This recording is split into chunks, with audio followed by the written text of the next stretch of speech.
Hello students. आज की video है जर्नल की सेकंड वीडियो। इससे पहली वीडियो में हमने पढ़े थे जर्नल क्या होता है, उसकी कुछ इम्पोर्टेंट टर्म्स। हमने जर्नल के कुछ एंट्रीज करके देखी थी और देखे थे अकाउंटिंग के 3 गोल्डन रूल्स। इन 3 गोल्डन रूल्स को ट्रेडिशनल अप्रोच कहा जाता है। ये रूल्स क्या थे? Debit what comes in, credit what goes out, debit the receiver, credit the giver, debit all expense and losses and credit all income and gains. तो ये traditional approach थी। आज की वीडियो में हम देखेंगे मॉडर्न अप्रोच क्या होती है। मॉडर्न अप्रोच को मॉडर्न क्लासिफिकेशन ऑफ अकाउंटिंग भी कहा जाता है। ये मॉडर्न अप्रोच या मॉडर्न क्लासिफिकेशन ट्रेडिशनल अप्रोच का ही एक सिंप्लीफाइड वर्जन है। यानी ट्रेडिशनल अप्रोच में आपने देखा था कि जो अकाउंट्स थे उनको 3 पार्ट्स में क्लासिफाई कर रखा था, जैसे पर्सनल अकाउंट और एक रियल अकाउंट। मॉडर्न क्लासिफिकेशन में और ज़्यादा क्लासिफाई कर दिया है ताकि हमको आसानी हो सके इन अकाउंट्स को पहचानने में। तो देखते हैं ये अकाउंट्स कौन कौन से हैं। पहला है assets account, then liability account, capital account, revenue account, expense account. 5 accounts हैं जो मॉडर्न क्लासिफिकेशन के अंदर आते हैं। अब एक एक करके इन अकाउंट्स के बारे में देखते हैं। पहला है एसेट अकाउंट।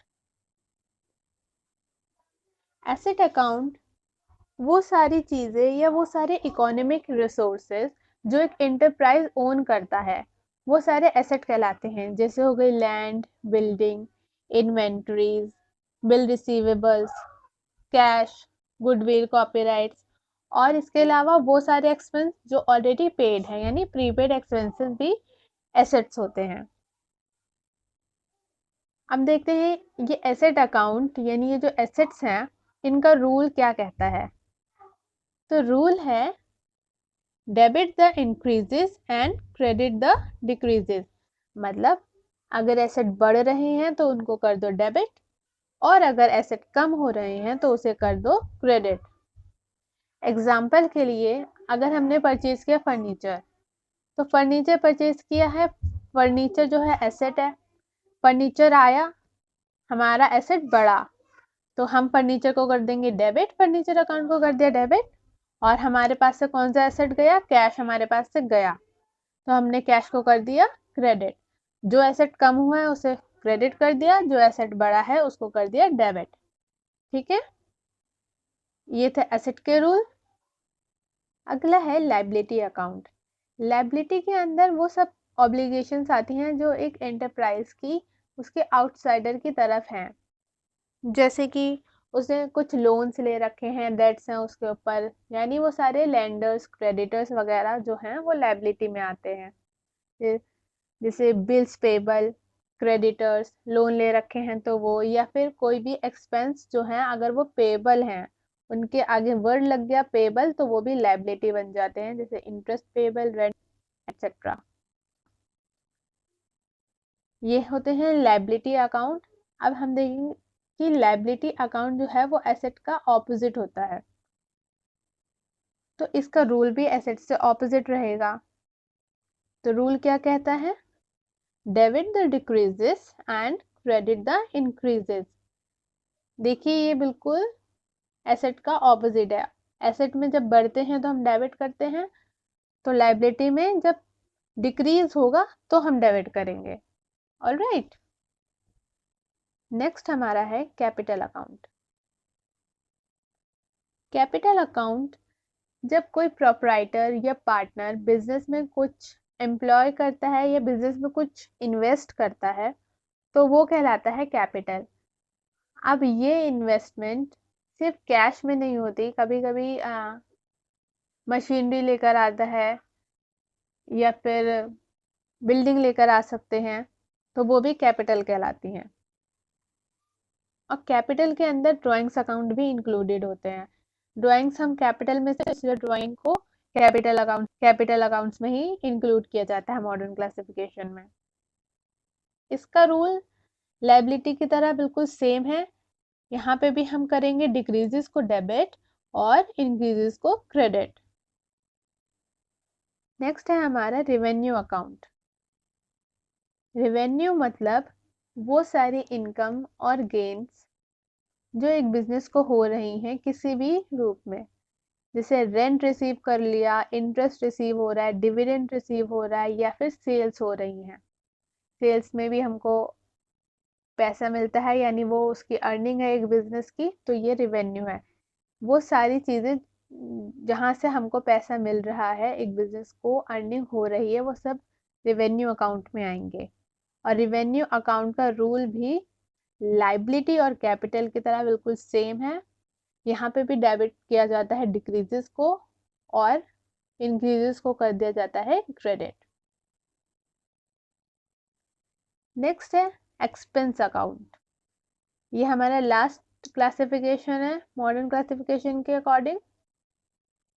एक्सपेंसेस मतलब वो सारे खर्चे जो एक बिजनेस को हो रहे हैं। बिजनेस को क्या क्या खर्चे हो सकते हैं, सैलरी वगैरह देना, इलेक्ट्रिसिटी पे करना, रेंट पे करना, ये सब बिजनेस का एक्सपेंस है। इसके अलावा मशीनरी पे जो डेप्रिसिएशन लगता है हर साल, वो भी एक एक्सपेंस है। डेप्रिसिएशन मतलब मशीनरी की हर साल वैल्यू कुछ कम होती जाती है, तो वो भी हम एक्सपेंस में ही काउंट करते हैं। और परचेजेस भी एक्सपेंस होते हैं। परचेजेस एक्सपेंस इस तरीके से होते हैं कि जब हम कुछ परचेज कर रहे हैं, हम गुड्स परचेज करते हैं जब भी, तो हम कैश पे करते हैं, तो वो हमारे लिए एक्सपेंस हो जाता है। और इसका रूल क्या कहता है? इसका रूल कहता है debit the increases and credit the decreases. अब यहाँ पे आप देख रहे हैं कि एसेट का और एक्सपेंस का रूल सेम है बिल्कुल, और बाकी 3 अकाउंट के रूल सेम है। ठीक है, ये मॉडर्न क्लासिफिकेशन के रूल्स थे। अब इनके अकॉर्डिंग हम करके देख लेते हैं कुछ ट्रांजैक्शंस। तो स्टूडेंट्स, मैंने यहाँ पे कुछ ट्रांजैक्शंस लिख लिए और फॉर्मेट बना लिया है, और ऊपर लिख दिए हैं मॉडर्न अप्रोच के रूल्स। अब इन रूल्स को अप्लाई करके हम ये ट्रांजैक्शंस करके देखते हैं। पहली ट्रांजैक्शन कहती है commenced business with cash ₹1 lakh.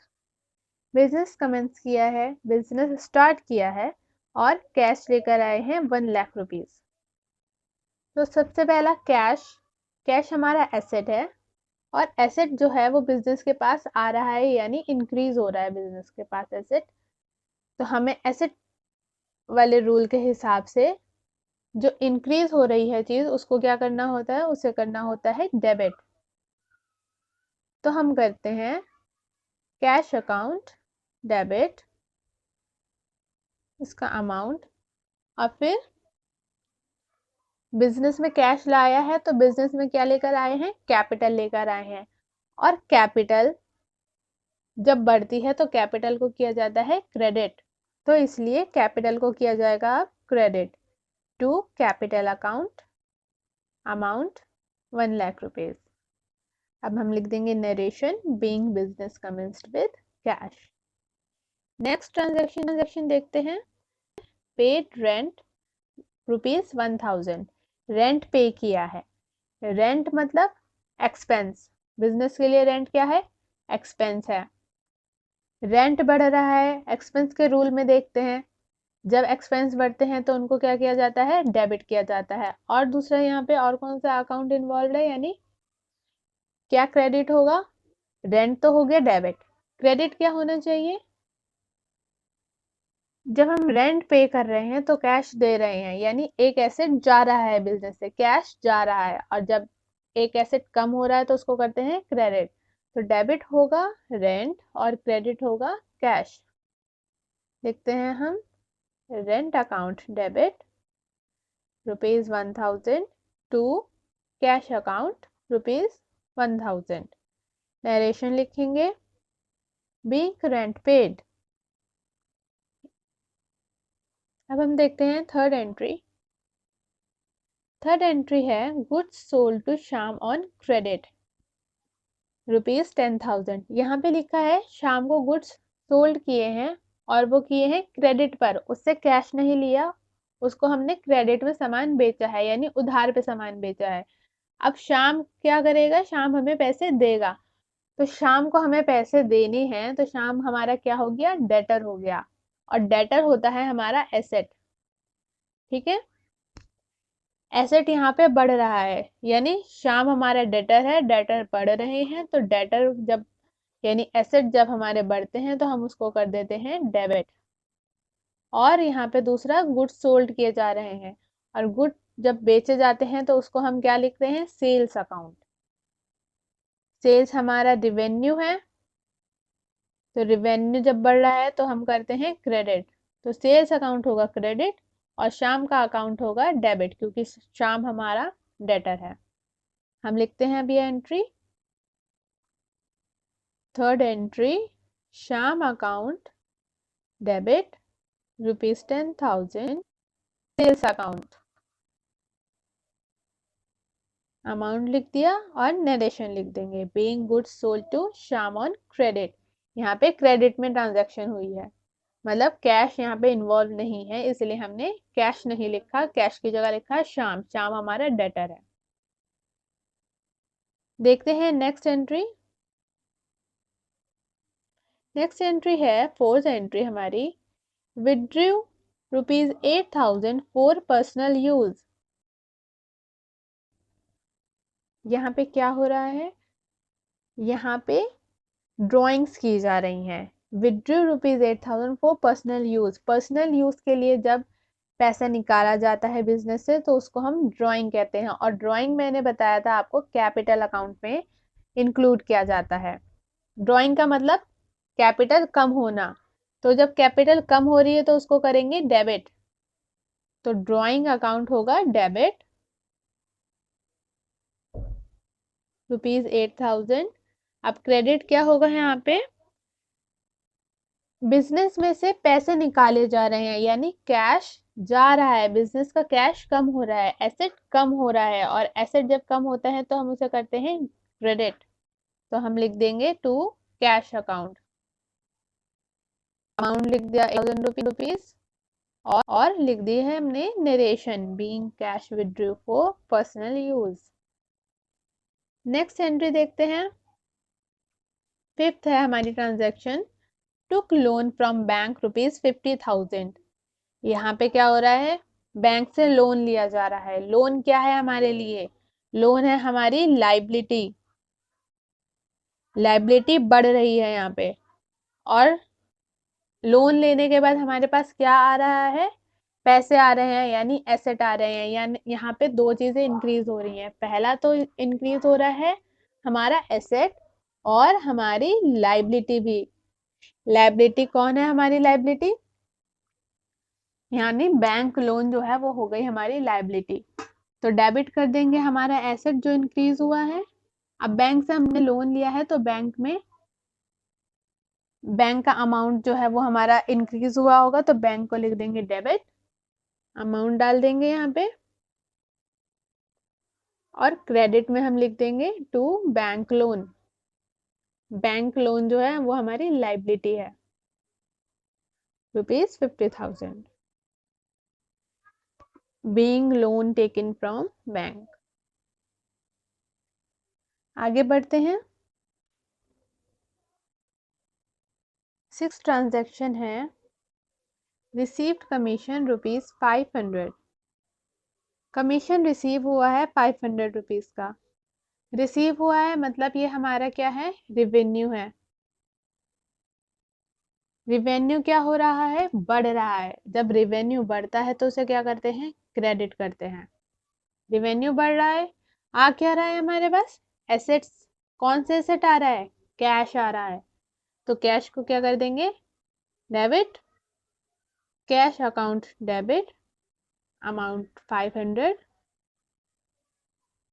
To credit, क्या करना है, क्रेडिट करना है commission, to commission account. Narration, next transaction है, purchased goods ₹20,000 from B. B से गुड्स परचेज किए हैं 20,000 के।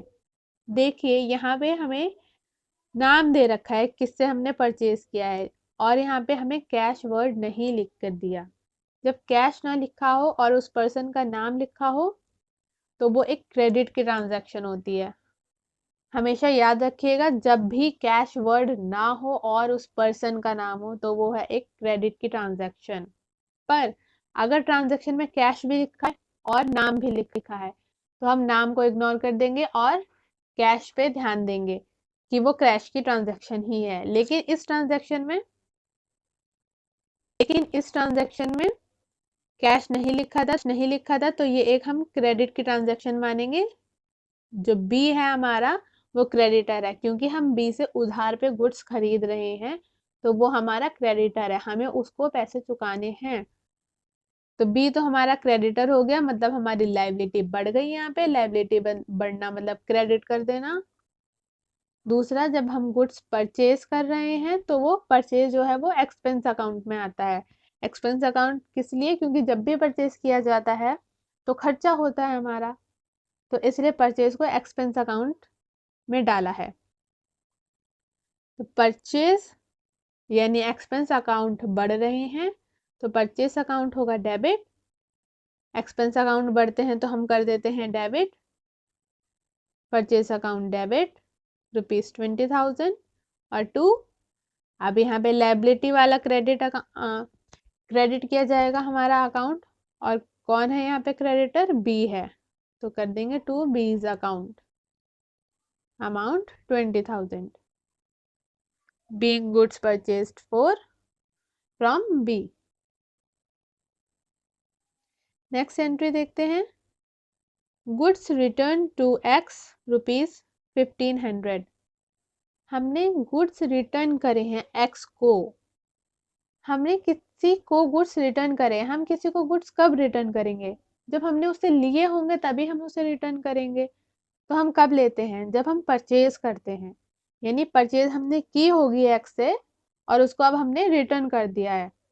तो परचेज किए हुए गुड्स रिटर्न करना होता है परचेज रिटर्न। अब परचेज रिटर्न जो होता है वो परचेज का ऑपोजिट होता है। मतलब जो परचेज एक्सपेंस था वो अब कम हो रहा है, क्योंकि हम रिटर्न कर रहे हैं, अब हमें उसके पैसे नहीं देने पड़ेंगे। तो इस वजह से एक्सपेंस जो है वो कम हो रहा है, तो इसे कर देंगे हम क्रेडिट। और दूसरा, यहाँ पे कैश नहीं लिखा हुआ है, नाम लिखा है उस पर्सन का, तो वो अब पर्सन का अकाउंट जो है वो कर देंगे हम डेबिट, क्योंकि ये पर्सन हमारा होता क्रेडिटर और अब क्रेडिटर कम हो रहा है। तो क्रेडिटर कम होना करते हैं हम डेबिट, यानी लायबिलिटी जब कम होती है उसको कर देते हैं डेबिट। तो एक्स हो गया debit, X account debit, amount 1500 to purchase return account. Purchase को रिटर्न कर दिया तो हो गया purchase return account, amount 15,000। Next है 9 ट्रांजेक्शन है हमारी। Goods return by Radha ₹5,000। देखिए पहली वाली ट्रांजेक्शन थी 2x, यानी हम कर रहे थे रिटर्न किसी को। अब किसी ने हमें किया है goods return by Radha, Radha द्वारा रिटर्न किए गए हैं। हमको रिटर्न करे हैं राधा ने, तो हमने उसको सेल किया होगा। हो सकता है सामान में कोई परेशानी हो, खराबी हो, जब रिटर्न कर सकते हैं कोई डिफेक्ट आने पे, वैसे हमारा भी गुड्स जो है वो रिटर्न हो सकता है। तो राधा ने हमको गुड्स रिटर्न करे हैं, सेल की होगी हमने, सेल रिटर्न हो गई। तो अकाउंट क्या इन्वॉल्व है यहाँ पे? Sales return. सेल हमेशा क्रेडिट होती है तो सेल्स रिटर्न डेबिट होंगे। सेल रिवेन्यू है अगर हमारा और रिवेन्यू कम हो रहे हैं तो वो क्या होते हैं? डेबिट होंगे। Sales return account debit ₹5,000। अब नेक्स्ट क्रेडिट कौन सा अकाउंट होगा? राधा का अकाउंट, क्योंकि यहाँ पे भी कैश वर्ड नहीं इस्तेमाल किया गया। तो हम, राधा हमारी डेटर थी क्योंकि हमने उसे सेल किया था और डेटर हमारे कम हो रहे हैं, और डेटर जब कम होते हैं तो हम कर देते हैं क्रेडिट। तो टू राधाज अकाउंट 5,000। नरेशन आ गई, being goods return by Radha. Bank loan repaid ₹55,000। हमने बैंक से लोन लिया था, वो अब हमने कर दिया है रीपे। लोन लेना अगर लायबिलिटी था तो उसको कम होना, तो लायबिलिटी कम होना मतलब डेबिट होना वो वाला अकाउंट। कौन सा अकाउंट? लोन। बैंक लोन हो जाएगा यहाँ पे डेबिट। अब रीपे कर रहे हैं तो हम क्या दे रहे हैं? पैसे दे रहे हैं। बैंक है तो हम बैंक से ही पे करेंगे, तो ये हो जाएगा क्रेडिट। बैंक का अकाउंट हो जाएगा क्रेडिट और लोन का अकाउंट हो जाएगा डेबिट। एंट्री करते हैं। 10th एंट्री है हमारी, लास्ट है ये हमारी entry. Bank loan account debit ₹55,000 to bank account. Narration being bank loan repaid. So students, ये एंट्रीज थे हमारी मॉडर्न अप्रोच से। इससे पहले मैं आपको ट्रेडिशनल अप्रोच करवा चुकी हूँ। आपकी दोनों अप्रोच हो चुकी हैं। आपको जो भी रूल्स इजी लगे आप उन्हें फॉलो कीजिए। आपको ज़रूरी नहीं है दोनों रूल्स याद रखना, यानी दोनों अप्रोचेस याद रखना ज़रूरी नहीं है। कोई एक अप्रोच जो आपको सबसे इजी लगे आप उसको याद रखिए, उसे अप्लाई कीजिए। दोनों याद करेंगे तो गड़बड़ होगी। किसी एक पे ध्यान दीजिए लेकिन उसे अच्छे से कीजिए, ठीक है।